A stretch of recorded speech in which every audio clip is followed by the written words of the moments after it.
your host, Bill Reel. Welcome to another episode of the Almost Awakened podcast. I'm one of your hosts, Bill. Mikkel will be joining us shortly, a little ways into our conversation today. Today we sit down with Scott Jeffrey. He is a wisdom voice in the arena of shadow work. You may be asking, what is shadow work? Well, you're about to find out. We do a live broadcast interview. It turned out wonderfully. This is the audio recording of that podcast, of that broadcast. You can watch the broadcast if you want to on our Facebook page, the Almost Awakened Podcast Facebook page. We also have a YouTube channel. You can watch it there as well. I wanted to start off, before we get to that recording, I wanted to play a little 5-minute audio that explains in simple terms what is shadow work. Following that 5-minute audio, we will then jump right into our conversation with the wisdom voice on shadow work of Scott Jeffrey. Shadow work is a way to bring your true self out of shadow and into the light. What do we mean by shadow? When we talk about shadow, we mean the parts of ourselves that we have denied or hidden away, maybe even from ourselves. Our shadow is the parts of ourselves we have decided not to be like. Let's take a look at some people who do not have shadows. Infants. They express exactly what they're feeling. They smile when they're happy, cry when they're unhappy, and sleep when they're tired. They're completely authentic. They don't hesitate or edit or hold back. They just express who they are and what's going on inside. But as we grow up, our parents and teachers and our culture in general teach us that parts of ourselves are not acceptable.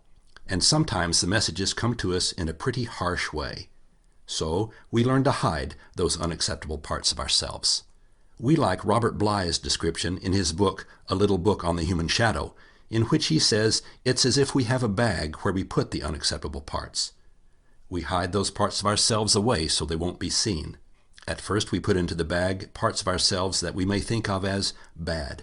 Maybe we put our laziness into the bag, or our anger, or maybe we put our greed into the shadow bag, or maybe we hide and deny parts of our sexuality. So we throw some undesirable parts of ourselves into the bag. But some of our most wonderful golden parts get thrown into the bag too. Maybe we put our playfulness into the bag because a parent or teacher didn't like for us to be loud or messy. Or maybe we hide away our creativity because someone said we weren't doing it right. Perhaps our ability to feel unrestrained joy goes in the bag because our life has been hard. Or maybe we hide away our loving connection of intimacy because we've been hurt too many times. As the years go by, we put more and more parts of ourselves into the bag until eventually it's big and heavy, full with all the parts of ourselves that we have hidden away. And we drag the bag around with us, and it slows us down, and it keeps us from being who we really want to be.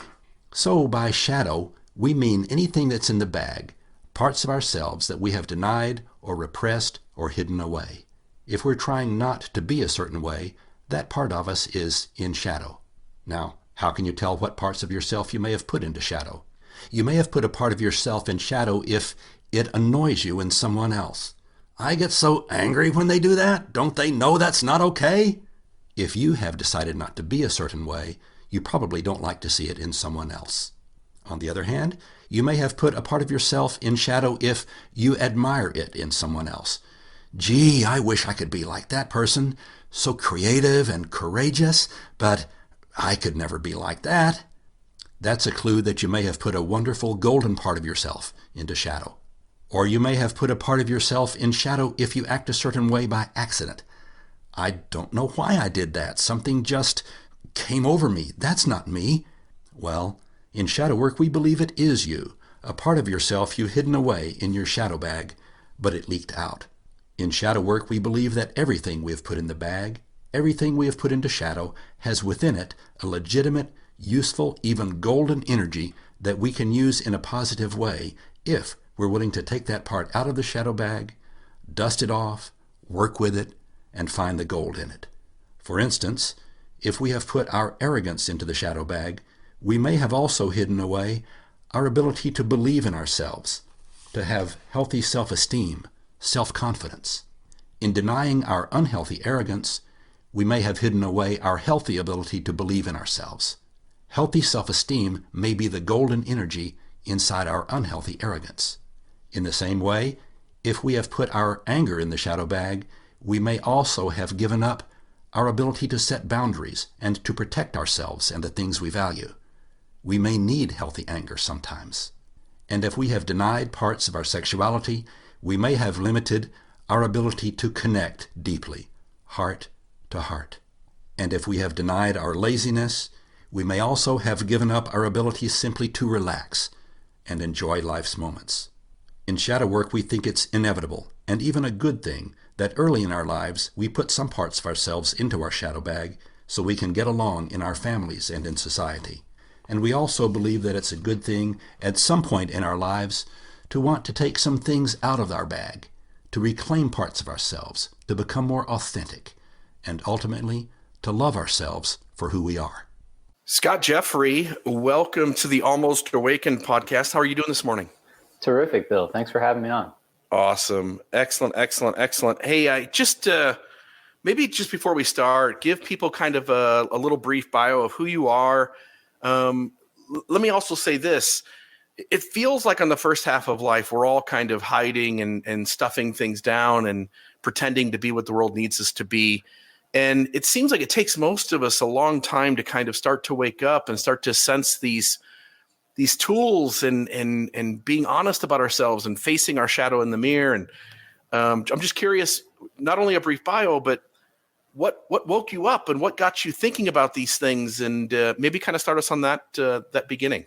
Sure, Bill. Well, that can take us a good couple of hours to get into. Right. For me, I actually started at an unusually young age. I think for a lot of people in my position, it's usually a function of probably having a little bit more trauma maybe than others. You know, we kind of tend to walk our path for a while until we hit a roadblock, and then we start to ask those questions. But for me, it probably started during college, and then doing some backpacking and traveling, and everything we seemed to be doing to me seemed wrong. And I didn't know what was right, but I was willing to kind of go meet with a lot of different people and explore different ideas that kind of fell outside what I was supposed to do probably in my early 20s, which was to focus on work and family and things like that. And so it was kind of like following a trail of breadcrumbs, really. I can't, looking back in 2020 hindsight, I could say, oh, okay, I have concepts and ideas to explain all the different, transitions and insights that I went through. But really, it was just trying to understand why we did what we did. And, so I started with personal development and went deep in those areas, people like Tony Robbins and that sort. And then you start to hit a wall with all that, right? You start to achieve, but yet you still feel really bad internally if you're paying attention. And you can mask it by just putting another goal in front of you and putting a carrot there and trying to run after it. But after a while, it just seems a little meaningless. And so I started to explore consciousness and found my way to Jung's work, Carl Jung, and Maslow and Campbell. And that combined with, kind of doing a lot of those internal practices from Buddhism and Taoism, it just all started to come into a picture. But like you said, it doesn't happen in the first half. It was really more towards the end of my 30s that any sort of semblance of cohesion started to come in. And, it's, as you say, it's an ongoing process. Yeah. We want to talk about shadow work today. And I came across you just looking for folks on the web who are delving into this topic, who seem to have a well-rounded understanding of what shadow work is. And I think all of us, on the first half of life, we all are in whatever system, whether it be a religious system and our family systems, and we're raised with a certain way to see the world. And we don't know what we don't know. And so a lot of people dismiss these kinds of ideas. But soon as people start to look into it and read about it, they go, oh my goodness, I've got mechanisms. I've got things I do that hurt others and protect me, and they don't need to be there. Let's start off with shadow work in terms of how you define it. What would you, if somebody said, like, what are you talking about? What is this shadow work thing? Sure. I mean, the most simple and basic definition is shadow represents everything we don't know about ourselves, right? It's like you have your personality and you have your self-identity of who you think you are. And so your shadow represents all the material, all the thoughts, all the feelings, all the attitudes, moods, actions, and behaviors that you don't see, that you're partaking in, that you're having from moment to moment, but are unaware of, that you're divorced from or disconnected from. Yeah. Your thoughts maybe, and again, I know there are 1,000 different mechanisms. There are a bunch of different ways in which we hide ourselves. And I think too, I look back when I was a kid, I was just reading up a little bit this morning that often what happens to us, and I can see parts of this in me, that we're being ourselves. And we have so many components to us, whether it's our creativity, our sexuality, the way we look, the way we talk, the way we move through the world in every facet. And yet people come to us, our parents, our teachers, our friends, and often intentionally sometimes, and sometimes unintentionally, impose shame for the way we do things. And so we start from a very young age to kind of hide pieces and parts of ourselves and to present an us that is what we think is at least tolerable and hopefully acceptable to the world. Your thoughts maybe on how eventually some of us do wake up and decide we want to confront our shadow? What are the kind of things that wake people up? You spoke to trauma in your own life, some type of unhealthiness that was going on that woke you up. Is that generally what it is? I would say it's usually some form of discontent, because when things are going well, there's really no reason to explore the darker side of things, right? We already have, our brain seems to be wired with a negativity bias, right? So we're always sort of fighting to try to move towards the positive. And so doing shadow work seems counterintuitive, right? And so we're putting all this energy into trying to uplift ourselves and elevate ourselves, when the reality is all of that energy is part of what's creating depression in us and anxiety in us.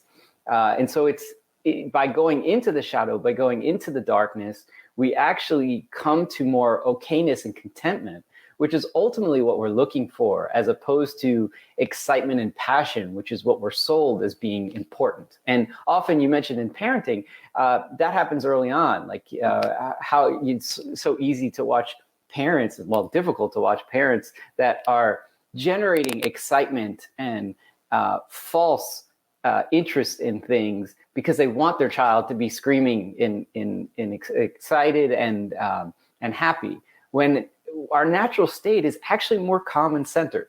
It's actually more neutral, which we associate with boredom, but it's actually just because we're okay with what's happening. And so shadow work is really the process, to me, from my perspective at least, is kind of balancing those scales. And like you mentioned, Bill, it really does the shadow exists because of all of our conditioning and programming. The Taoists use the term mundane conditioning. It's basically our conditioning from birth that strips away our original spirit, or what we really are, and makes us this composite of what culture and society wants us to be.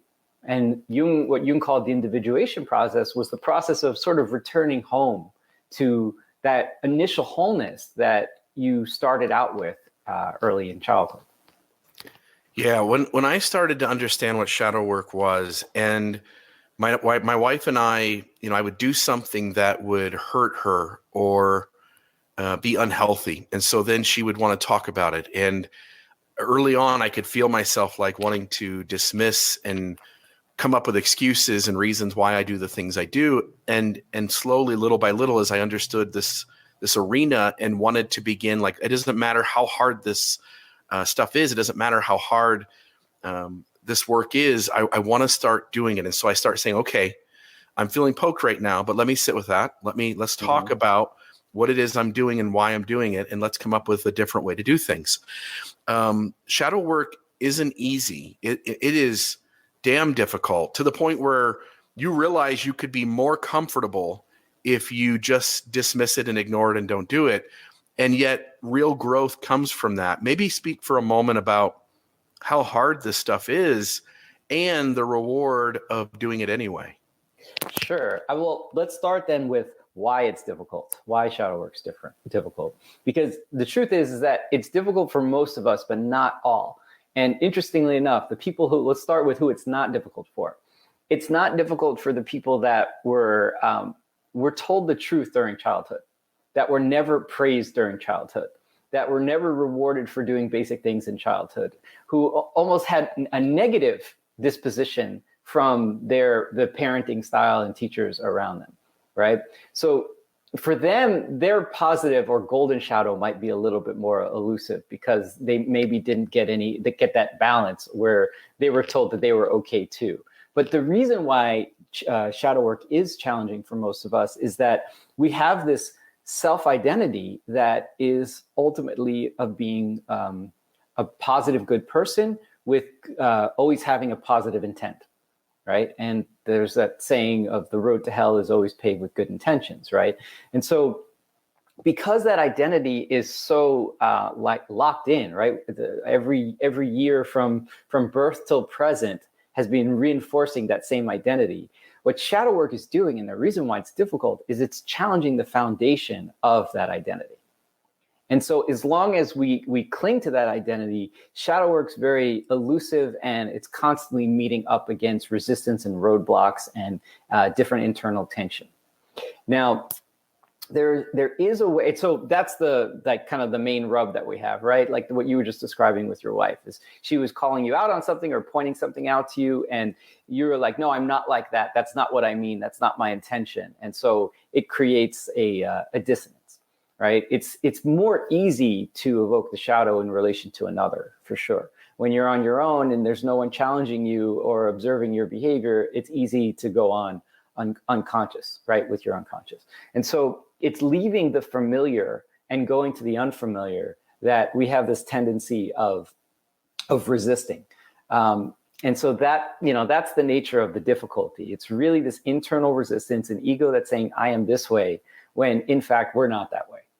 And if you tell someone that specifically, that creates the most tension, the most sort of opposition. Whereas when it comes to you on your own, through your own observation, right, from an objective viewpoint, where you start to see the patterns running in your life and you're like, something's going on here, right? And then there's a curiosity from that state, from that internal state of the center. Then you start to see, okay, so maybe I'm not that way. Is that possible, right? And then there's less resistance to it. Yeah, for me, it is painful and hard because there are pieces of me that are a monster, right? Like all of us have mechanisms, and all of us, to one degree or another. I mean, I look at people like Eckhart Tolle or Carl Jung, and they try to blaze this trail, and yet none of us are really the expert, right? Like all of us are still working on things. All of us have ego that tries to protect us. And so I'm stunned in part when you say, like, some of us don't really have any negative reservations about working on this. We're not really feeling a lot of pain trying to do it. There are parts of me that have survived for my 41 years by having these mechanisms, by distancing those away from me who don't accept me or don't allow me to fit in the world the way I do, or I hide parts of me that are unacceptable. And it is a painful process, at least for me, and I think for many others. I'm curious, some of the mechanisms that are out there, what do you see as the ones that you run into the most? What are the things and the reason I asked this question, the audience is in the thousands, and I want to talk about some of these mechanisms that would be relatable to as many of these folks as possible. What are some of the shadows that you see most often in people? You mean the qualities of the shadow, or how the shadow expresses? Like what kind of mechanisms people use to protect themselves and to shield themselves and to hide themselves that maybe up until this moment they really haven't faced in the mirror? I would say this is one of the like Freud's ego defense mechanisms that he highlighted, and I'd say it's probably the most universal one that we're all subject to on a daily basis, and that's psychological projection. which is essentially what we've disowned in ourselves, we necessarily project or place onto someone else. And so the way to come to understand your projections is really to examine your judgments about other people, right? And so judgments on the negative is usually on the negative side. It's how you're looking down at someone. And then there's also looking up, which we tend to call envy. And so we can project up onto people, or we can project down onto them. The only thing we're not doing is seeing them eye to eye. And the more integrated you become, the more you start to see, like I hear a lot of people that might read one of my guides and then they say, well, we're all different. How can you say that? And the truth is that when you're in your own individual bubble, it does seem like we're all different. But the more you get to understand your psyche, and you start to see that we all have like a shared psyche, you start to see that we're really far more alike than we are different. And so that sense of plurality and difference is what creates that sense of separation and that constant judging. One of the things that people that are taking my shadow training course, they're constantly saying in the beginning is they can't believe how judgmental they are. Like, it's rare where you finally realize like how almost everyone you meet, there's a voice, that critical voice that's judging. And that judging voice is basically constantly exposing your shadow if you pay attention. But as long as it's judging, and as long as you're projecting those judgments onto the other person, you're not seeing the shadow. It's just keeping at the level of separation, and you're looking down or up. So projection seems to be one of the big ones. I can certainly see parts of me that do that. I can see parts of my wife that do that. I can see parts of my friends that do that as we make assumptions about other people rather than simply asking them a question to define their own story. I think we do it often in systems too, where we're always trying to paint the people that are in our system as belonging and the people who are out of our system as somehow less than. Right. And I think we do a lot of projection. And for me, that word, I always relate it to, like, all of us have a right to tell our story and not to have someone else make false assumptions about it. What others do you see prevalently out there in society? Denial, for sure, right? If that, all you have to do is point something out to someone, and we all know what it's like when someone's calling us out on something that we don't want to see in ourselves. It's just, there's denial that then tends to go into some form of manipulation.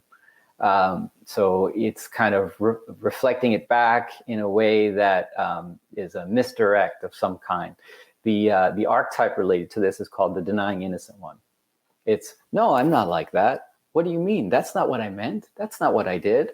Right. And so that denying innocent one expresses itself externally, but internally, it's one of the core sort of behavioral patterns that keeps us from getting to know the shadow. It's constantly saying that it's someone else, and is constantly avoiding taking ownership of what's happening. So there's two, this is from Robert Moore's work. There's two sides of it. There's the denying innocent one. And then on the opposite side, there's the detached manipulator, which is the one pulling the strings, right? And so those are two shadows of what's called the magician archetype, which is our cognition. So the challenging thing we have is the more advanced or sophisticated we become in our cognitive development, the more tricky our shadow becomes, the more elusive it tends to become. Like, that's why I said where some people don't have a trouble. More people that are more, like, say, quote unquote, simple-minded, they can see this stuff very easily because they don't have this internal manipulator that's giving them the voice that, oh, it's the other person. It's not you, it's them, right? Whereas we have that voice constantly saying, we're not like that. It's not us. It's the other person.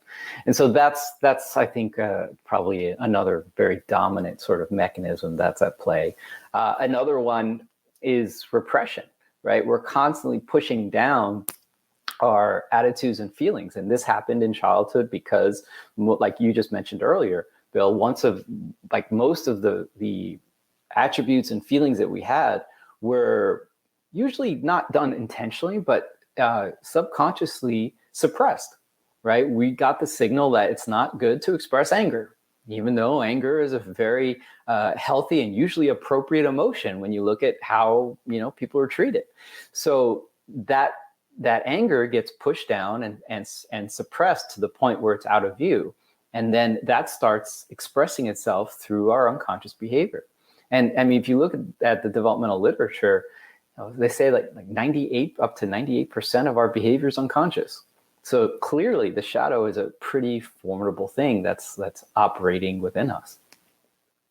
Yeah, I'm hoping that Mikkel will join us shortly. She actually put a question up that I'll put on the screen here in just a second, Scott. But I think these three things all feed off of each other too. Mm-hmm.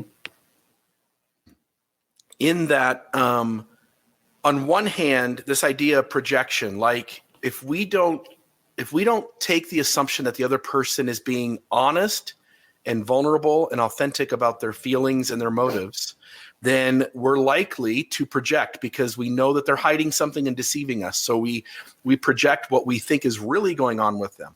On the other hand, the idea of denial often comes from this perspective of like, no, that person doesn't get to tell me my story. I'm going to name my story and I'm going to tell them what's really going on inside me. So there's this kind of missing each other. And then I think sometimes repression is kind of the fruits of that, which is if I can't count on my partner and I to trust each other's stories to be honest and our narrative, our motives, our behaviors and why they happen and what we're trying to accomplish, then it makes sense that we're going to start just walking away and hiding more often. We're going to stuff our feelings down and we're just not going to have these hard conversations. I want to put Mikkel's thought here up on the screen.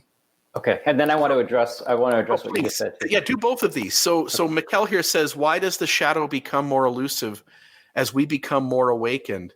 So maybe address how these three work together, and then tell us about the shadow becoming more elusive, which I think you hit on, the idea of us becoming more complicated and intricate and more creative, and how we describe all of this stuff going on. We can hide it more easily. Sure. Yeah, no, I'll definitely get into that one.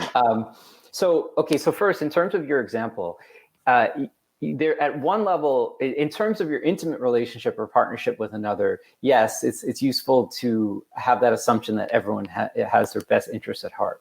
But the truth is that getting to know your shadow is kind of, for most of us, it's very dark. And we, as Nietzsche said, be careful in casting out the demons, you cast out the best thing in you, right? And so knowing the darkness isn't a bad thing, right? When you start to see that someone's manipulating you, right? I don't think it's very necessarily useful to assume that they have their best interests in mind. When you understand how manipulation works and you see someone's manipulating, you then are no longer the victim of that manipulation because you can become conscious of what's going on, can act accordingly. Now, the error is when you think they're manipulative and you're not, right? Then you're unconscious to your shadow. But if you can say, okay, I can see the pattern of manipulation in this person because I know that part in myself. And I know this person has something going on in their life that makes it so that they are in the manipulator archetype, let's say, and they're not necessarily conscious of it. Do I want to leave myself vulnerable to that person that's being manipulated? No, that would actually be doing a disservice to myself. That would create more repressed rage that would then express itself when the opportunity presents itself. That's why this whole idea of self-leadership in relation to shadow work is so important, because it means that a lot of the things that we're conditioned to do, like to always turn the other cheek or to assume the best in someone, is really kind of harmful to our psyche and has long-term consequences in terms of the repressed rage that we develop over time. This, if you're familiar with Dr. John Sarno's work, is very related. Dr. Sarno was very well known for healing thousands of patients with debilitating chronic pain, usually back pain, not by any medication, but by explaining the source of their pain was not actually physical, but based on repressed emotions, usually rage. And so, the shadow is one way to sort of stop, getting to know your shadow, you're going to stop repressing a lot of the emotions that you're repressing, and you're going to kind of put things in their proper place.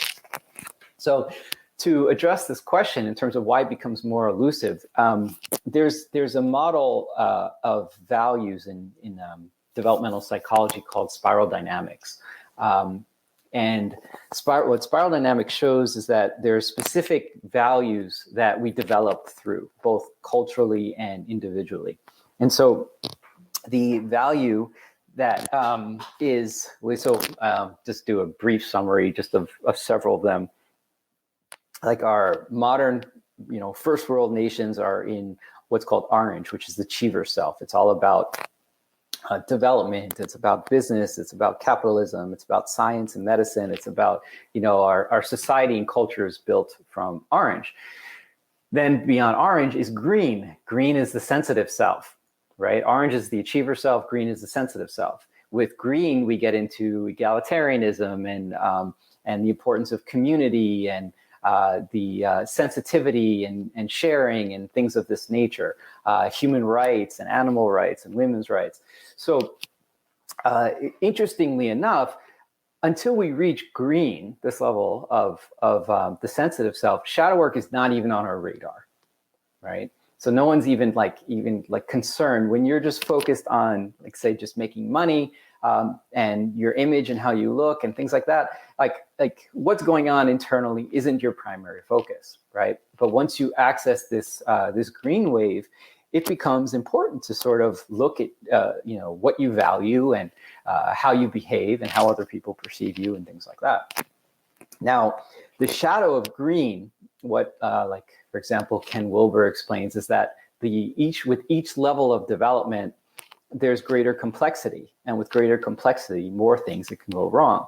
And the shadow of green is that it tends to be the most disingenuous, dishonest, and hypocritical of all the other levels, right? Like it attacks orange for being focused on business, and then uses the business, uses the output of orange, right? So it tends to be very hypocritical. And so if you look at a lot of people in the New Age or in different spiritual communities, it's really a game of posturing. It's a lot of, look how good I am, I meditate, or like, look how special I am, I'm part of this group. And so it really is restrictive for doing deeper shadow work that tends to be more grounding and individualistic, right? Green kind of brings us together as community. Yellow, which is the what's called the integrative self, which is at the next tier, is more about coming into wholeness within yourself, which means leaving the group once again. And so that's part of the challenge. It's a kind of a paradox. We get to this level where values and getting to know the shadow is important. And right at that point is when we reach this stage where we're the most unconscious to this hypocrisy that we're living.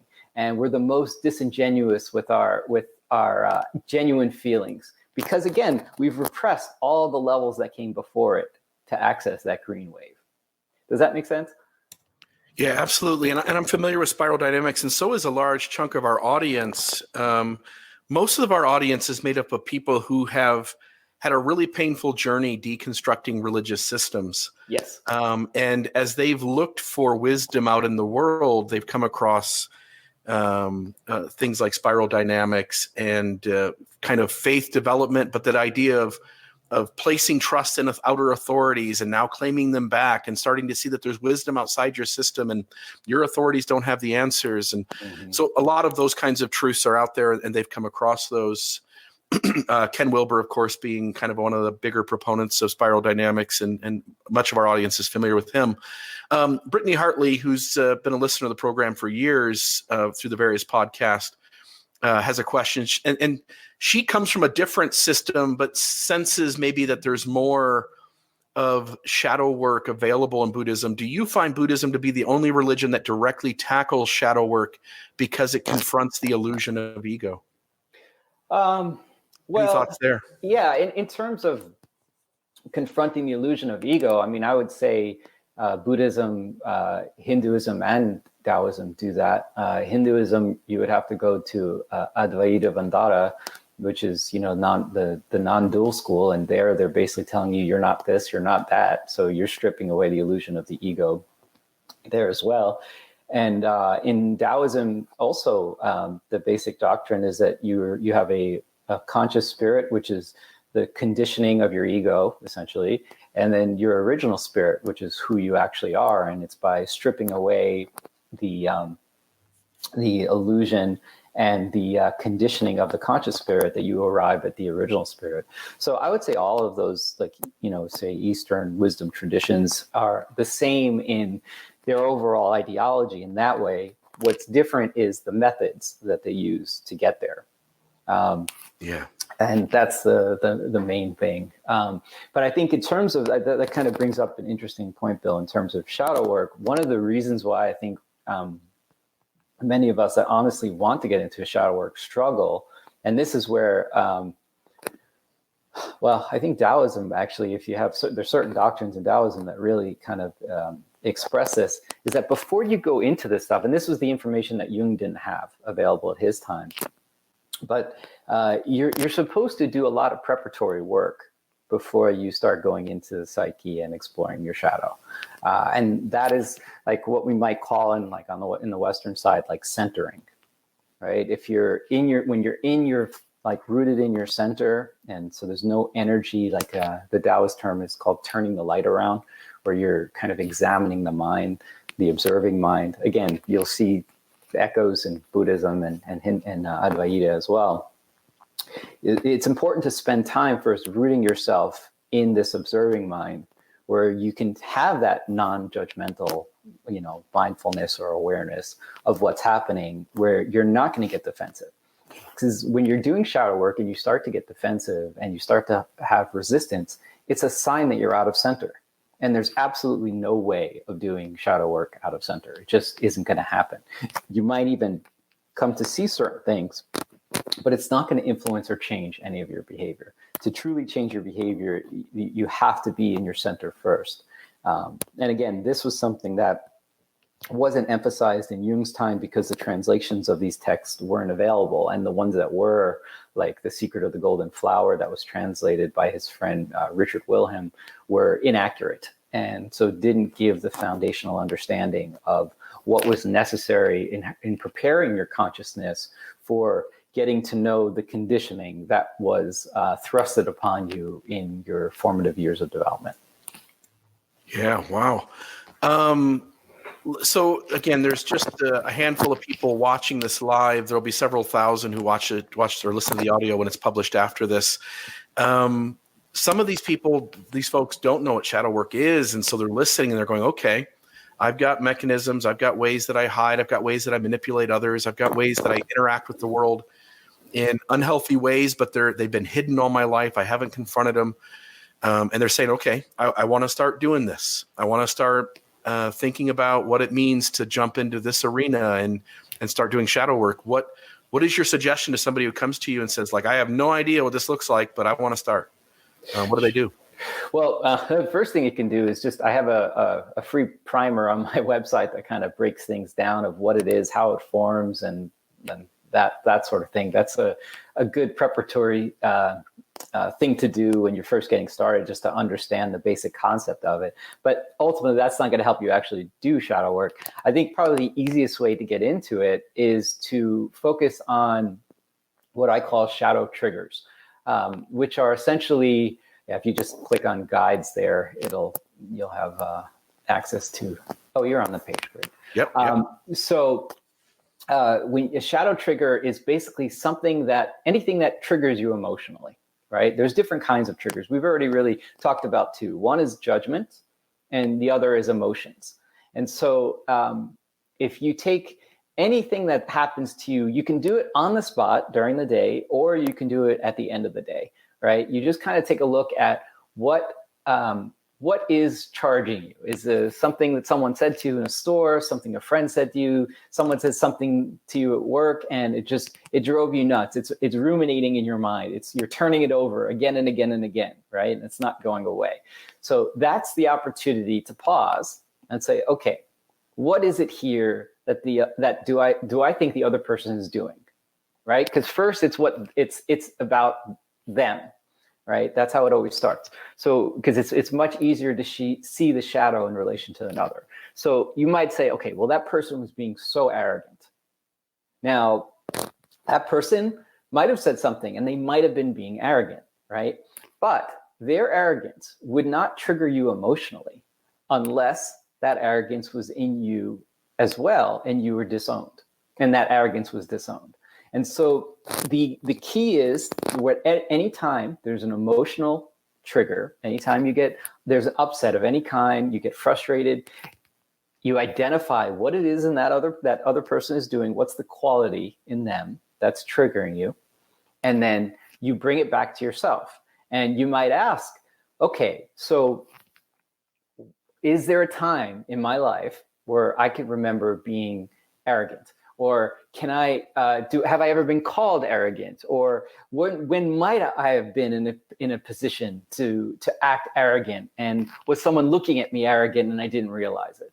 Now, if you're very highly resistant, again, out of center, you're not going to see it in that moment. You're going to say, no, that's not me, right? But if you keep coming back to your center and reflecting on that, your unconscious, your body will essentially show you. The images will start to come up, and you'll start to feel maybe a little shameful, or your body will tighten up and be like, oh wow, yeah, I was kind of arrogant when I was with that person, and I was looking down on them because they didn't know something and I did. So then you can start to bring that part back into you. And so that's the basic process: is you identify the trigger, you see what you're putting on that person, right? That's the projection. Now, because that's the thing about projection. When you're projecting onto the person, it's not that that person isn't behaving that way. Someone might have been rude to you, right? So the person could have genuinely been rude. But when someone's being rude, again, you would be neutral to it if you know, okay, they're just being rude, because you know what it's like to be rude. There's times where you're stressed or dealing with someone and someone hits you it the wrong way. And so, you just become rude. And there's no regulation in that moment. There's no mental energy reserves to regulate the emotion, and just that rudeness expresses itself. So it wouldn't keep you ruminating about it. You wouldn't be thinking about it if it wasn't something that's disowned in yourself. So then you bring it back to you and you say, okay, so when have I been like this? Or you say, I'm going to watch out for that and see if I'm interacting with a lot of people that are rude to me. Are a lot of people being rude to you, right? If a lot of people being rude, a lot of people being arrogant, when you're starting to see the same type of people over and over again, this is again this sort of world showing you yourself, right? All the world's a stage. So it's showing you this aspect of yourself, and it's going to keep doing it until you start to see, oh, I'm like them. I'm the same way. And then all of a sudden, magically, those rude people will begin to disappear from your life. Wow. Yeah. Mikkel just finally had a chance here to kind of join in with us. Mikkel, good to see you. Thanks. So any thoughts? Yeah, I have a question. You talk about getting centered. And so what would you suggest as a way to get centered when you're feeling triggered or noticing your shadow? So that's where the preparatory work comes in, because when you're already triggered, it's measurably more difficult, as you know, right, to come back to your center, right? And so that's where, like, what the traditions kind of are explaining, we kind of have this thing here, like in America, where it's kind of the in thing to do to meditate for 20 minutes a day, right? And then we go back. So we become meditative and spiritual for 20 minutes, and then we go back to our insanity, until the next time we sit down to meditate. And the traditions actually says that's wrong. It says that that's a bad thing to do because it creates another split in our psyche. It creates a meditative self in contrast to the non-meditative self, let's say. And so what they really suggest is, and the reason why they had sitting meditation was really as a preparatory state, but then you were supposed to come back to that state throughout the day, no matter what you're doing.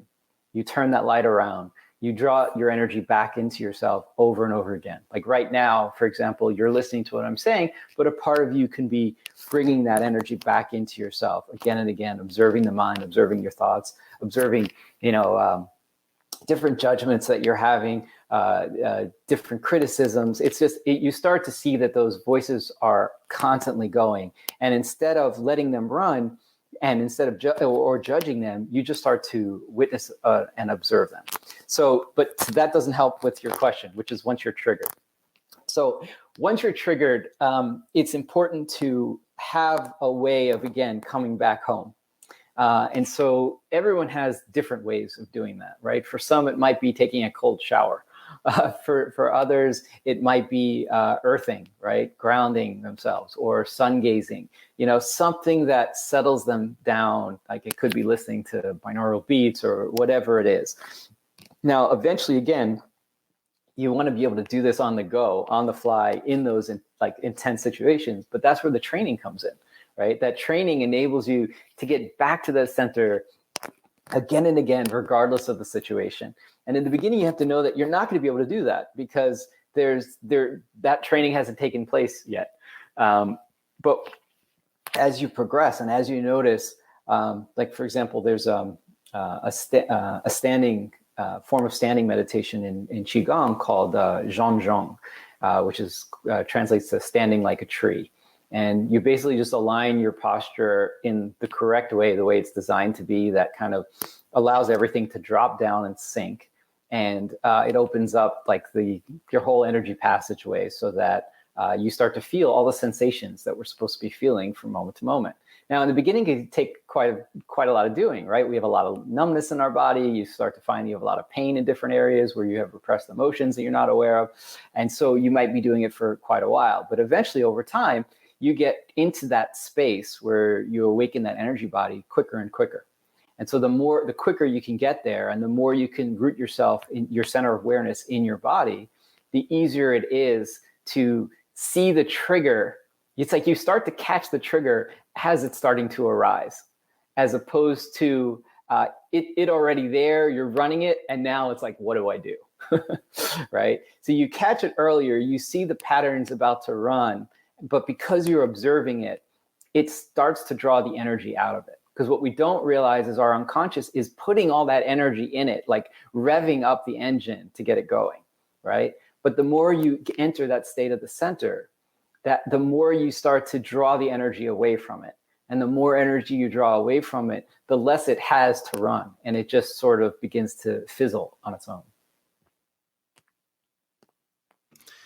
We've got about 18 minutes left with you, Scott, and I want to make sure we use that wisely. It feels like at the same time we're doing shadow work that we also need to confront our ego, right? Our ego does such a heck of a job of trying to protect us that it often is the root of all these mechanisms. And as you point, when Mikkel says like, okay, I got agitated, something poked me, how do I get grounded? How do I get centered? And you're speaking to that. It seems like all of these tools of whether it's the Zhang or whether it's another tool, it seems like the goal is to kind of get to that space where we let our ego go. And we're just back with ourselves, kind of inside ourselves going like, okay, it's all right that I felt poked. It's okay that something else is going on. It's okay that there's an agitation happening. We have a good friend that tells us the same thing, like sit with it. Just sit with whatever that sensation is. Your thoughts on the ego and maybe working on diminishing the ego is obviously a deep part of the shadow work. So this is where I have found these different Taoist practices so useful in integrating with shadow work, because the challenge with sitting with it is it seems like that's the right thing to do. But if you've done it for enough, you start to see that sitting with it can actually make it turn even faster, and you get more agitated and you figure out what you want to say, and you energize the heck out of it, right? And so it's not necessarily effective. And so when I love that you're countering this. I love it. So, well, just from experience, because that's like kind of the first instruction you start to hear. It's just sit with it and see what comes up, reflect on it. And it's in a way, it's a form of sadism. So, at least from my experience,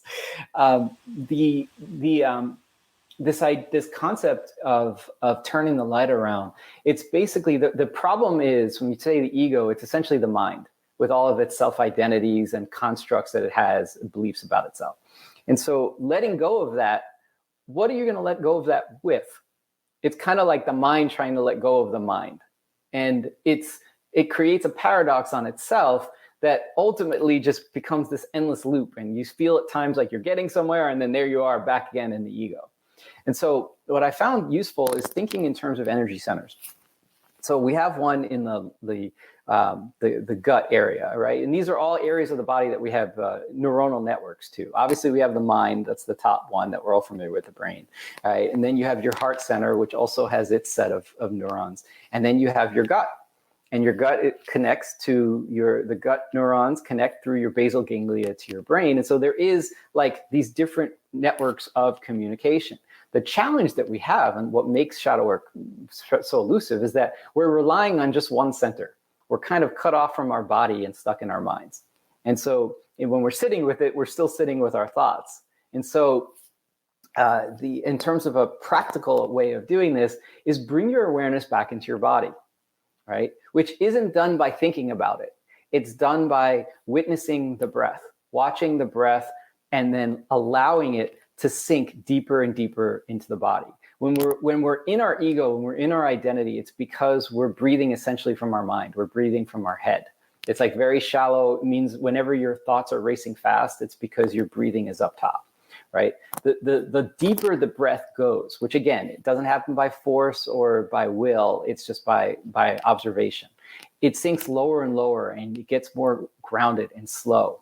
And you become sort of just enter this state of awareness that's difficult to describe. We've all had those moments of that, right? But we haven't been able, we don't do anything necessarily to root ourselves there. And so instead of focusing on trying to let go of the ego, bring your awareness back into your body. And what happens is the energy, as your awareness goes back into your body, the energy flows with it. And so your mind becomes naturally more quiet. And so your identity can be there in any moment. Your ego come back. All you do is re-engage with the thought stream, right? Rev that engine back up and you're right back there. And so keep sinking it back down over and over. That's the practice. Bring it back to your center, bring it down further and further and further. And that ego becomes kind of just a concept. And it becomes like an amusing concept that we think is a thing, right? The ego becomes a thing because we talk about it as a thing. And then all of a sudden, it's just not there. And when that happens, your behavior changes because you find that you're not reacting the way you do, right? The way you did before when you're in your mind, right? The mind's going to always be the way it is. So instead of trying to change it, right? That's the kind of, I guess what I'm saying is the challenge we have is we're constantly trying to change the mind. Where that mind, by all the research that we have now, it's kind of fixed in a way. We have neuroplasticity, we can change it, but man, is it slow. And we're pretty well rooted in what we believe and how we think things are and who we think we are. But the more you bring your awareness down into the body, the less what again the Taoists call that mundane conditioning becomes an influential factor in our lives and how we approach things. Wow, super cool. It reminded me of, and again, I don't want to get off on a tangent here, but it just reminded me of some research that came out over the last year where it talks about each of our organs kind of have their own consciousness to them. That they've discovered this in the last year or so. And when you think about the areas of our body and how we're kind of different facets of us, which you're pointing at, and being in kind of communication with our whole self and recognizing that certain parts of our self or our body handle these conversations differently as we have this internal dialogue going on. Mm-hmm. That's right. And that's very true. Each of the organs has their own frequency, their own sort of sounds that they make. And you could even find there's some, I've once interacted with someone who was Japanese and trained from his grandfather at like age 4 to actually be able to communicate with each organ. And his ability to diagnose cancer and different things was like, he was a well-known healer as a consequence. And he literally would hold your pulse and he can by moving very subtly around your arm, like detect whatever's going on in each organ. So, I mean, and that's kind of an interesting thing when you look at the shadow and like how trauma is often what kind of reinforces the shadow early on. Imagine that we're supposed to be able to feel every inch of our body. Imagine we're supposed to be able to feel the blood flow literally going through every part of our body, and yet tune into your body and notice how much numbness there is, how little of the body you actually feel.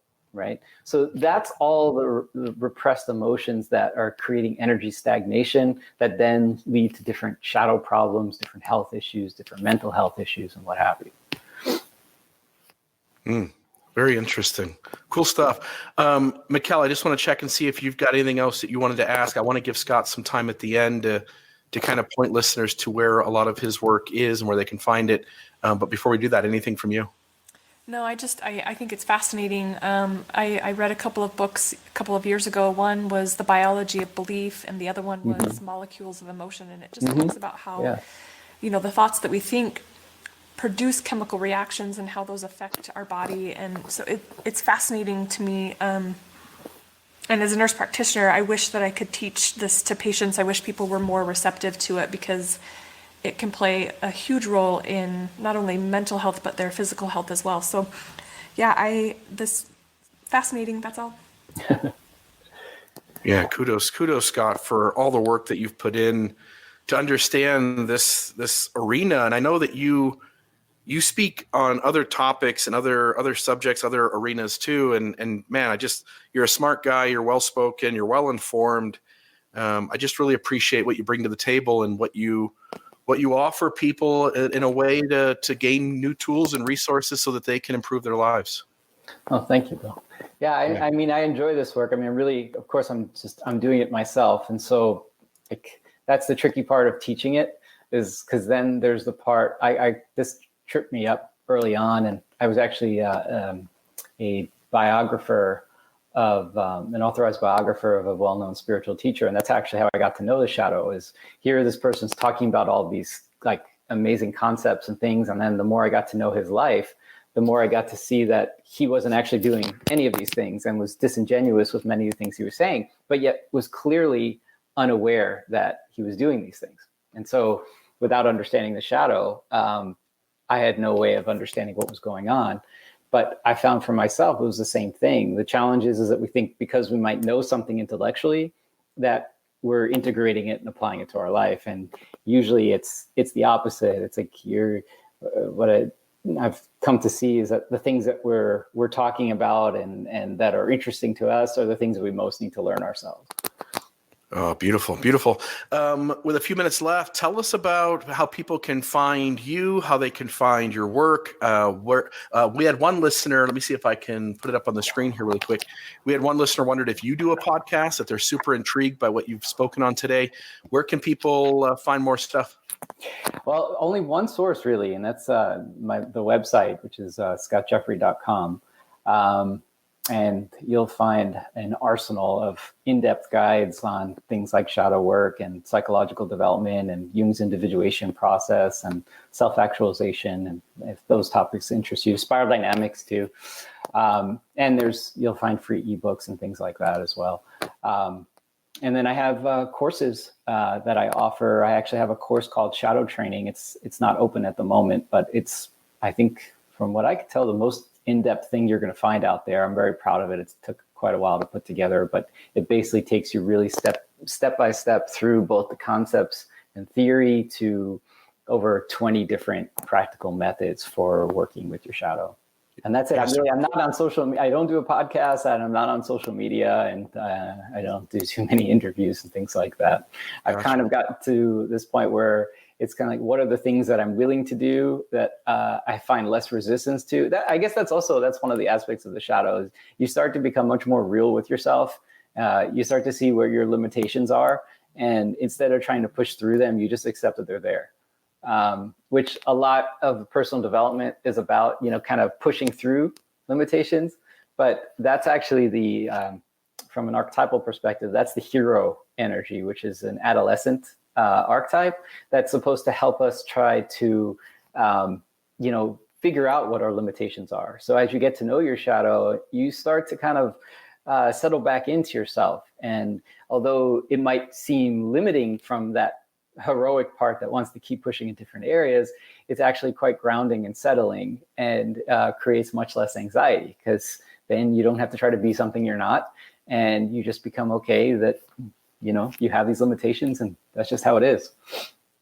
Yeah, I love it. And I think, again, I certainly associate and can feel what you just said. Like, that's happened in my own life. I tried to stretch myself at times too thin, trying to correct everything in the world, and now kind of backing off and seeing where I'm most useful, and doing my own self-care as well, taking breaks from things.